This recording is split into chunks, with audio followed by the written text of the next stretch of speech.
原来云和知道长意不会在众人面前开口，于是让林苍兰等人守在屋外，而自己则进去引诱他说话。可当云和看着眼前那单纯的脸庞和充满信任的眼神后，他一时间竟不知该如何说。这时突然一只凶兽闯了进来，长意急忙拉着云和躲开攻击，两人合力想制服凶兽，却势均力敌。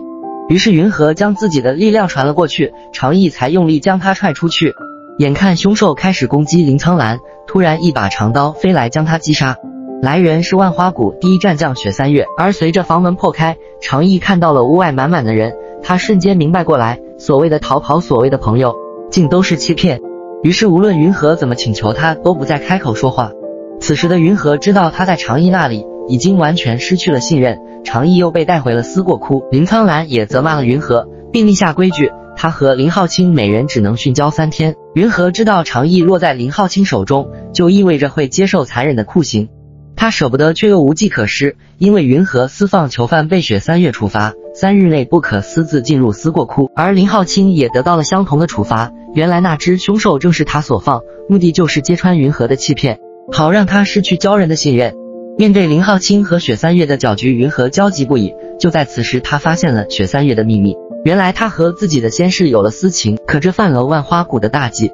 云和以此作为要挟，想和雪三月结盟，谁知他竟不按套路出牌，直接就起了杀机。打斗中云和完全不是对手，只好向洞中跑去。雪三月追了上来要灭口，却没想到长意居然出手替他挡了下来。云和有些意外，在知道自己骗了他后，长意还愿意如此相护。而此时的林浩清也得到消息，正赶过来。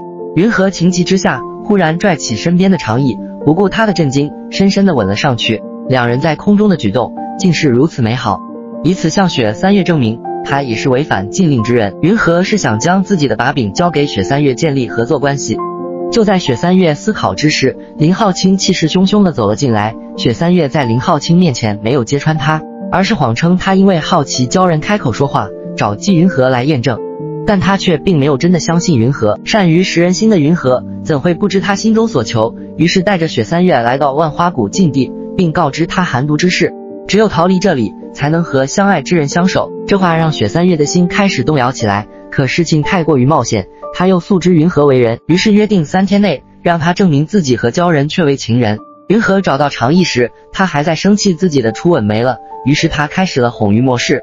他带着长意来到一处只有少量水的地方，坚持要帮他洗洗。云和一边搓一边道着歉，可搓着搓着肥皂不见了，他急忙想将手伸进去掏，还没拿到就被拍飞了出去。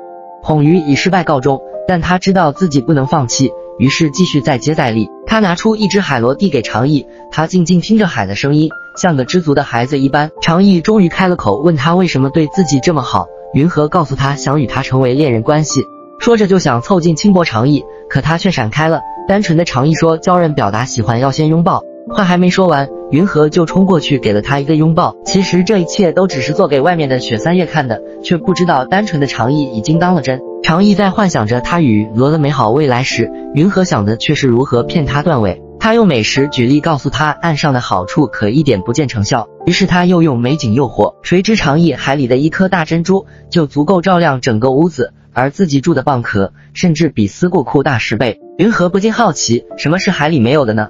最后长意说出了不能断尾的原因，尾巴是鲛人灵力所在，鲛人宁死也不断尾，因为一旦断尾就会被族人视作背叛，而且永远也回不了家了。云和听了以后，突然心里没来由的疼，他知道回到大海是长意最大的愿望。云和忙称自己有事转身离开，不明所以的长意还在单纯的自省，是不是哪句话说错惹得他不开心了，却不知是云和感到内疚无法面对他。